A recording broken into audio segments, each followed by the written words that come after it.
지난 주일에 우리는 어떤 말씀을 나누었습니까?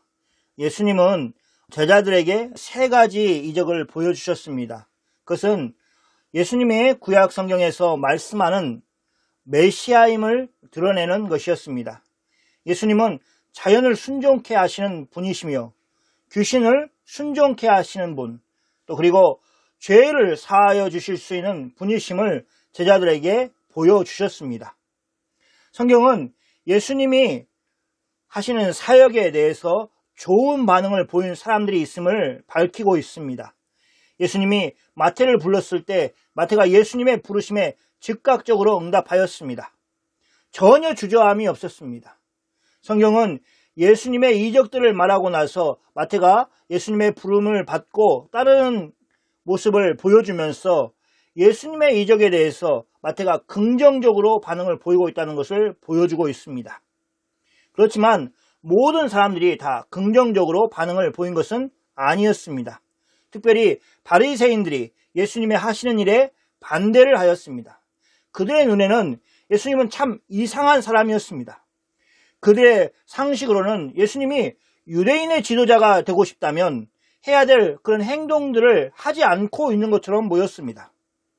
예수님은 그들이 생각하는 대로 행동하지 않았습니다.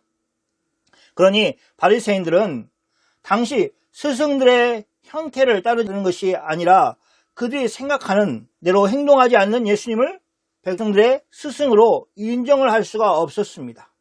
이번만 보더라도 그렇습니다. 예수님이 스승으로 이스라엘 백성들에게 존경을 받고 싶다면 세리와 죄인들과 식사를 하지 않아야 했습니다. 예수님은 그런 사실을 마치 모르는 것처럼 행동을 하셨습니다. 예수님이 유대인으로 30년을 사시고 나서 공생애를 시작하셨습니다. 그 관례를 모르실 리가 없습니다. 그럼에도 불구하고 예수님은 사회적인 통념을 지키지 않고 행동을 하신 것입니다. 예수님은 왜 그렇게 하셨습니까? 예수님이 지적하신 것처럼 예수님은 또 한 명의 병자로서 병든 자들과 함께한 것이 아니었습니다. 예수님은 죄인들을 불러 구원하시기 위해 이 땅에 오신 하나님의 아들이셨습니다. 그것도 죄인인 사람들이 예수님께 나와서 예수님을 향하여 구원해달라고 요청하여서 그런 것이 아니었습니다. 아직 그들이 바라고 있기도 전에 그들을 구원하시기 위해서 예수님은 이 땅에 오셨습니다. 그런 예수님이 세리와 죄인들이 있는 곳에 가서 그들을 구원하시려고 어떤 행동을 하시는 것은 너무나 당연한 일입니다. 그러나 바리새인들이 그 일을 알 리가 없습니다. 그래서 예수님이 제자들을 데리고 마태의 집에 가서 세리와 죄인들과 식사를 하고 잔치를 벌이는 것은 잘못된 행동이라고 바리새인들은 생각하였습니다. 오늘 본문에는 예수님을 그렇게 대적하는 바리새인들 뿐만 아니라 예수님의 제자는 아니지만 또 하나의 일단의 사람들을 말하고 있습니다. 마태복음 9장 14절 말씀입니다. 그때에 요한의 제자들이 예수께 나와 이르되 우리와 바리새인들은 금식을 하는데 어찌하여 당신의 제자들은 금식하지 아니하나이까?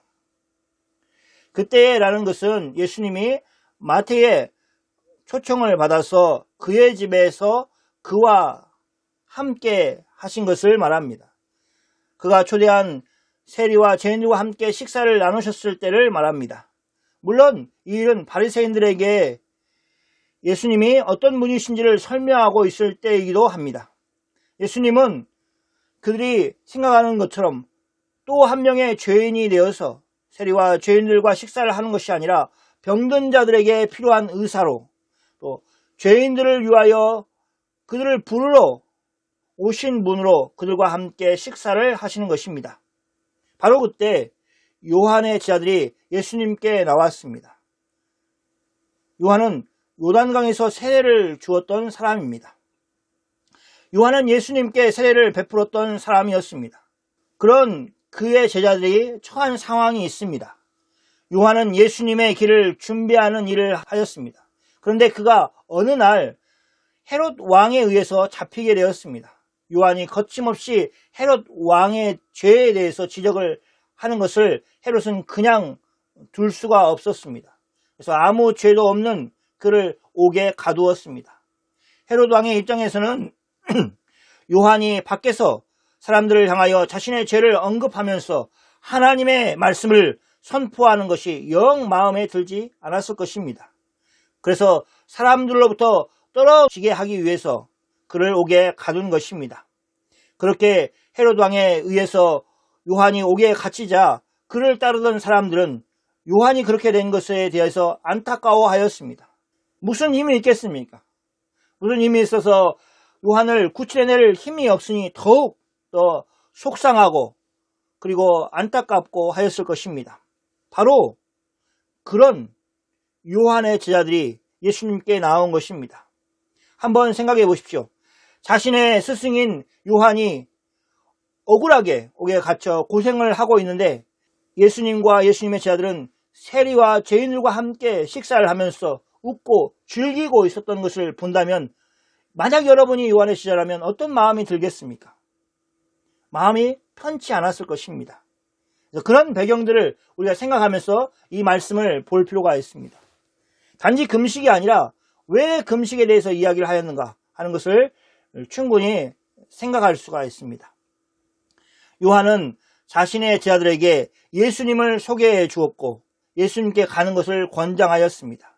여전히 요한이 가르쳤던 것처럼 예수님께 나아가지 않고 그대로 요한의 제자로 있었던 사람들이 있었습니다. 그들이 지금 가지고 있는 감정과 생각을 우리가 이해해 보아야 합니다. 옥에 갇혀있는 요한을 따르는 그의 제자들 말입니다. 그러나 그들이 예수님께 질문을 하였을 때 그들은 자신들이 무엇을 잘 모르고 있는가 하는 것을 알지 못했습니다. 성경 말씀을 보면 요한의 제자들은 자신들을 바리새인들과 같은 위치에 두고 이야기를 하였습니다. 그들은 오히려 자신들이 예수님의 제자들과 비슷하다고 이야기할 것이 아니라 바리새인들과 같다고 말하고 있습니다. 그러니 예수님께 나와서 이렇게 말한 것입니다. 자신들과 바리새인들은 금식을 하는데 왜 예수님의 제자들은 금식을 하지 않느냐는 것입니다. 예수님은 이 요한의 제자들이 하는 질문에 세 가지로 답을 하셨습니다. 그 대답 속에는 요한의 제자들을 꾸짖는다든지 하는 것은 없습니다. 그보다는 요한의 제자들의 질문에 그것이 계기가 되어서 예수님이 하시고자 하는 일에 대해서 설명을 하는 것으로 보입니다. 즉, 그 계기가 좋은 기회가 되어서 제자들에게 예수님 자신이 누구인가를 가르치는 기회로 삼고 계시는 것입니다. 첫 번째 답변은 요한의 제자들의 마음에 와닿는 그런 답이었을 것입니다. 15절 말씀입니다. 한번 같이 읽어볼까요? 예수께서 그들에게 이르시되 혼인집 손님들이 신랑과 함께 있을 동안에 슬퍼할 수 있느냐? 그러나 신랑을 빼앗긴 날에 이르리니 그때에는 금식할 것이니라. 예수님은 요한의 제자들에게 말합니다. 먼저는 혼인집 손님들이 신랑과 함께 있을 동안에는 슬퍼할 수 없다는 그렇게 말씀하십니다. 유대인들은 7일 동안 결혼식을 가졌습니다. 그리고 이 신랑의 친구들은 결혼 마지막 날 신랑이 신부를 데리고 오기 위해서 장인의 집에 갈 때 신랑과 함께 동행하는 그런 들러리였습니다. 그런 사람들은 신랑과 함께 있는 동안에는 슬퍼하지 않는다는 것입니다. 그것은 유대 사회에서 당연한 일이었습니다. 결혼이라는 중차대한 일을 하는 가운데 신랑과 함께 있다면 그 신랑의 그 기쁜 일, 또 중요한 일에 맞춰서 온전히 기뻐하고 신랑의 기쁨에 동참하는 것이 혼인집 손님들의 또 신랑의 친구들의 올바른 태도였을 것입니다. 그래서 슬픔의 금식은 그들에게 적절치 않았습니다. 여기서 예수님이 혼인집 손님들과 신랑을 가지고 오셔서 이야기를 하고 하시는데 그 이유가 무엇입니까? 혼인집 손님들이 슬픔에 금식을 하지 않는다는 것을 설명하기 위한 것일 수도 있습니다. 그러나 그거보다는 예수님 자신이 신랑이라는 것을 더 말씀하고 싶어 하십니다. 예수님의 이야기 속에 신랑은 예수님이고 혼인집 손님들은 제자들이 될 것입니다. 예수님은 이 이야기에서 자신을 신랑으로 표현한 그런 이유가 여기에 있습니다. 다시 구약 성경 안에서 신랑은 어떤 존재입니까? 구약 성경에서 이스라엘은 항상 신부였습니다. 그리고 하나님은 그들의 신랑이셨습니다. 그런 신랑과 신부의 관계로 이스라엘과 하나님의 관계를 본다면 여러 가지 성경의 큰 그림을 볼 수가 있습니다. 예를 들면 하나님은 신랑이셔서 이스라엘을 신부로 맞이하기 위해 이스라엘을 애굽의 종살이하는 중에서 구원해 내셨습니다. 종의 신분에 있었던 신부를 자유인으로 만들어 내신 것입니다. 그리고 신부인 이스라엘과 함께 하시기 위해서 신방을 마련하셨습니다. 좀 크게 마련하셨습니다. 바로 그것이 가나안 땅입니다. 그래서 가나안 땅은 약속의 땅인 것과 동시에 하나님과 신부인 이스라엘이 거할 장소인 것입니다. 이스라엘은 가나안 땅에 들어가서 신랑이신 하나님과 함께 살도록 부르심을 받은 것입니다. 그래서 성경을 이렇게 해석할 수가 있습니다. 호세아 선지자를 통해서 하나님은 이 관계에 대해서 말씀을 하고 계십니다. 호세아서 2장 19절과 20절 말씀입니다. 내가, 이건 하나님을 말씀하십니다. 내게 장가들어 영원히 살되 공의와 정의와 은총과 긍휼히 여김으로 내게 장가들며 진실함으로 내게 장가들리니 내가 여호와를 알리라.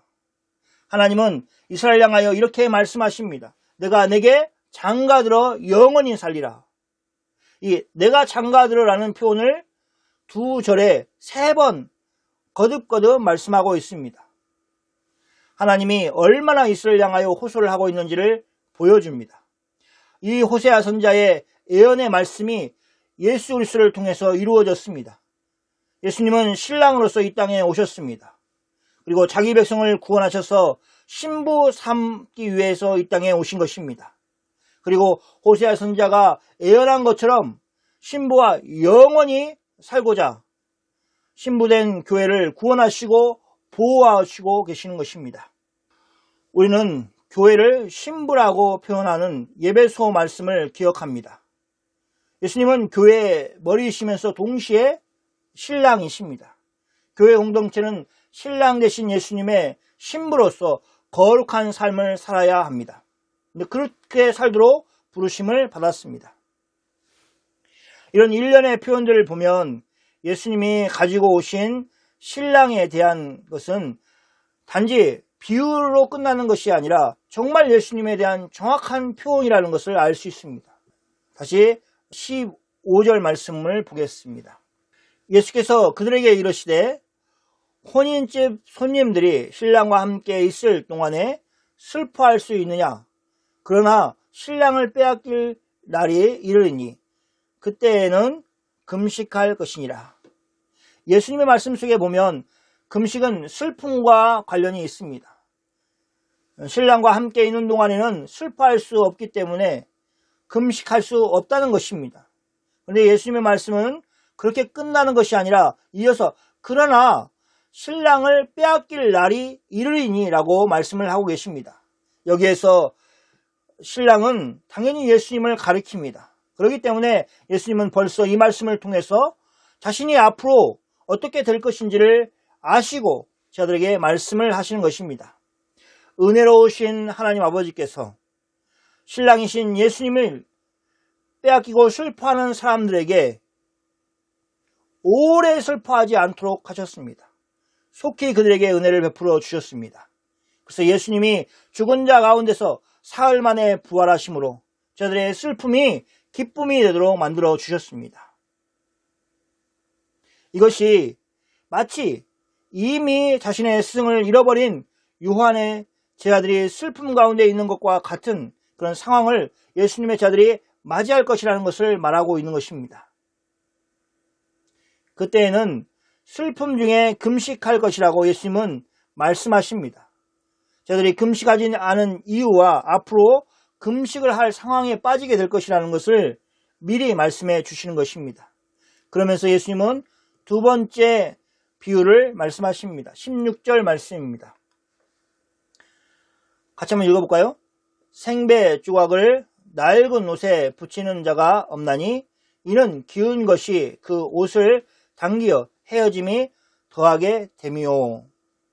이 예수님의 비유는 예수님의 이야기를 듣고 있었던 모든 사람들이 이의를 제기할 필요가 없는, 모두 공감할 수 있는 그런 비유였습니다. 여기 생배 조각이 나옵니다. 그것은 한 번도 세탁을 하지 않은 그런 배 조각을 말합니다. 그래서 물에다가 빨면 말리고 줄어들기는 그런 한 번도 사용하지 않은 배 조각입니다. 그러니 낡은 옷에 그런 생배 조각을 붙이는 사람이 없다는 것입니다. 생배 조각과 낡은 옷은 그렇게 서로 어울릴 수 없는 관계에 있는 것입니다. 예수님의 말씀 속에 그렇게 했을 때, 만약 그렇게 하지 않지만 그렇게 했다면, 생배 조각을 낡은 옷에 붙였다면 생배 조각이 낡은 옷을 당겨서 헤어짐이 더해질 것이라는 것입니다. 옷을 해기 위해서, 옷을 깃기 위해서 한 행동이 오히려 옷을 더 망가뜨리는 것이 될 것이라는 것입니다. 그래서 아무도 그렇게 하지 않을 것이다 라고 말씀을 하는 것입니다. 옷을 깃기 위해서 그렇게 한 결과가 더 심하게 나온다면 그렇게 할 사람이 어디 있겠습니까? 이렇게 비유로 두 번째 이야기를 하신 예수님이 세 번째 비유를 말씀하십니다. 17절 말씀입니다. 새 포도주를 낡은 가죽 부대에 넣지 아니하나니 그렇게 하면 부대가 터져 포도주도 쏟아지고 부대도 버리게 됩니다. 같이 한번 해볼까요?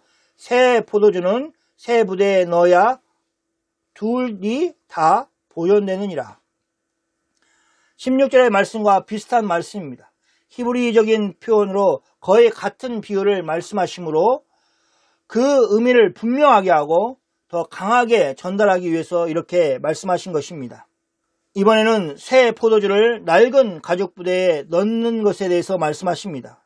새로 만든 포도주는 발효가 되기 때문에 급격하게 발효의 과정을 거치면서 새 포도주는 신축성이 있는 새 가죽 부대를 사용해야만 했습니다. 그렇지 않고 신축성이 없는 낡은 가죽 부대를 사용하면 가죽 부대가 신축성이 없어서 잘못되면 가죽 부대 자체가 터질 수밖에 없습니다. 그리고 새 포도주는 새 부대에 넣는 것이 상식이었습니다. 지금 예수님은 그것을 말씀하시는 것입니다. 그래서 새 포도주는 새 부대에 넣어야 부대와 또 포도주가 둘 다 보존된다고 예수님은 말씀하십니다. 그렇지 않으면 새 포도주를 낡은 부대에 넣으면 가죽 부대는 새 포도주로 인해서 터질 것이고 가죽 부대 안에 들어있던 포도주도 쓸모가 없게 될 것입니다. 예수님은 지금 벌어지고 있는 형국이 바로 이와 같다는 것입니다. 도저히 예수님과 바리새인들이 함께 할 수 없는 상황이 된 것입니다. 예수님과 요한의 제자들이 서로 어울릴 수 없는 상황이 된 것입니다. 마치 새 포도주와 낡은 가죽 부대가 함께 있는 것과 같은 그런 형국인 것입니다. 여기 예수님이 사용하시는 두 비유 모두 한 가지를 이야기하는 것입니다. 그것은 서로 어울릴 수 없다는 것입니다. 그래서 세 번째 비유에서는 어울리게 하기 위해서, 즉 새로운 포도주를 담기 위해서는 새 부대가 반드시 필요하다는 것을 강조하십니다. 이것은 예수님과 제자들이 마태의 초대를 받아서 그의 집에서 세리와 죄인들과 식사를 하는 것을 좋지 않은 눈으로 바라보는 사람들을 향하여 하신 말씀입니다. 예수님은 새 시대를 가지고 오셨습니다. 그러나 그 시대를 받아들일 만한 사람들이 적었습니다. 예수님은 그들이 도저히 지금 예수님과 제자들이 하고 있는 일에 대해서 이해하지 못하는 것을 말씀하고 계시는 것입니다. 예수님과 예수님을 비난하고 의문을 제기하는 사람들은 함께 어울리지 못할 것입니다. 그들이 바리새인들이고 요한의 제자들이었습니다. 그런데 세리와 죄인들은 어떻습니까? 그들은 예수님의 제자들과 함께 또 예수님과 함께 예수님의 말씀에 귀를 기울이고 예수님과 함께 식사를 나누며 즐거워하고 있습니다. 그렇게 본다면 예수님의 비유 속에서 신랑의 혼인잔치에 참여하여서 혼인잔치를 즐거워하고 즐기고 있는 사람들은 누구입니까?